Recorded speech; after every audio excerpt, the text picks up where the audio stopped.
For instance, if you're doing chin-ups, chances are, unless you are very strong, that you're not using weights. You're just using something that you can hold on to. Or if you're doing push-ups, some of you will be working in that 30 to 80% of your one repetition maximum range. It doesn't necessarily mean that you have to be moving weights in a gym, for instance. So the purpose here is to figure out what muscles you're trying to train. That's an issue that we'll talk about in a moment. And then it does appear that somewhere between 5 and 15 sets per week is going to be what's the thing that's going to work for most people. Now, this is based on a tremendous amount of work that was done by Andy Galpin and colleagues, Brad Schoenfield and colleagues, and others, Mike Roberts.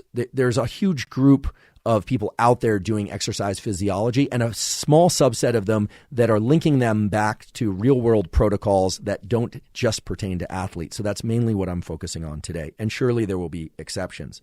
Now, if you are going to divide the sets across the week, you're not going to do all 10 sets, for instance, for a given muscle group in one session, then of course it's imperative that the muscles recover in between sessions. And we are going to talk about recovery both at the systemic level, the whole nervous system, and at the local level, the nerve to muscle and local even muscle level. We'll talk about that in about 10 minutes when we talk about recovery. I do want to mention something very important, which is that everything I'm referring to here, it has to do with full range of motion